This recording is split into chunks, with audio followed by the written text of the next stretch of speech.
All right, I want to do a quick video to cover the issues with the XDS, Springfield XDS. They're compact, single stack, popular deep concealed carry pistol. So it's been recalled, obviously. There's known issues with it, running away, going full auto, these kinds of things. So I want to talk only really quickly about what causes it, because there's a couple people that have done some really good videos covering that. But more importantly, let's talk about the scenarios in which it can actually present, and then how many of them there are, real world scenarios where this can actually show up, and how much of a concern it should be for you. So the first thing is with regard to what actually goes wrong. First of all, firearms clear. So what goes wrong is you squeeze the trigger, and then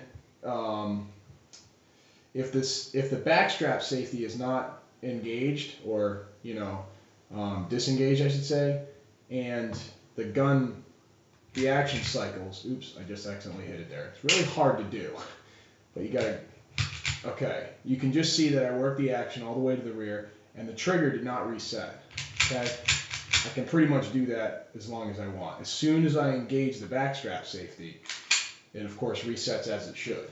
Now the problem with that is that when the trigger doesn't reset, it means it's basically still pressed. So when the slide comes forward, there's a very good chance that the firing pin's actually going to make contact with the primer, set another round off.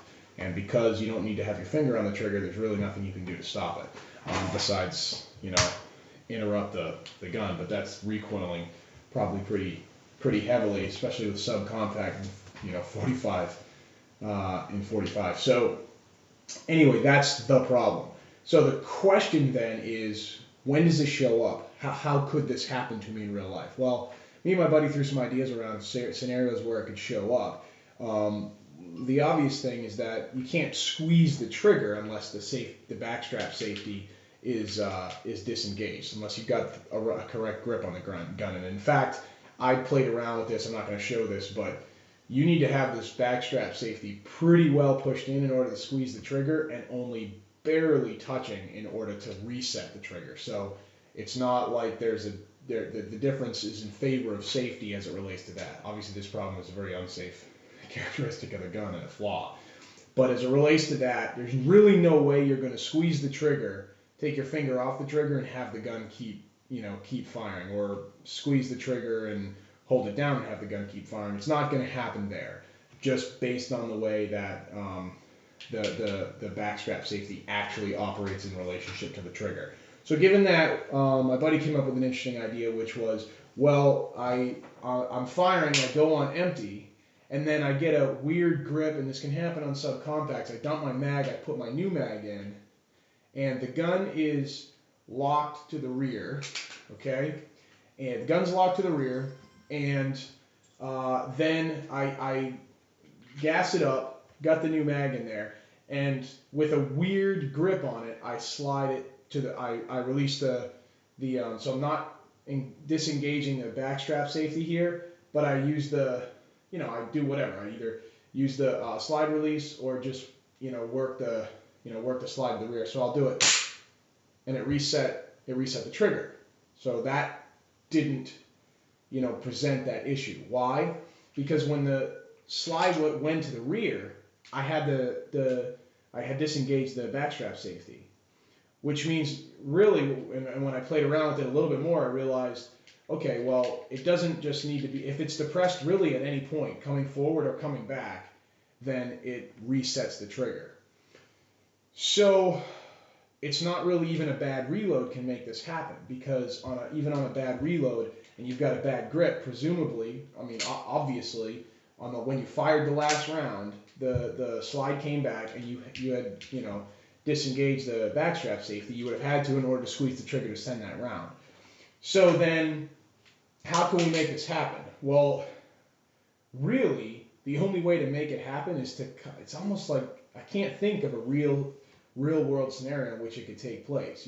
When you're firing the gun, because you have to squeeze the trigger in order to send a round downrange, and then the slide's gonna work on its own. The one scenario that we came up with where this could actually take place is if you squeeze the trigger and you have a misfire and you tap and get a bad grip, you tap and rack.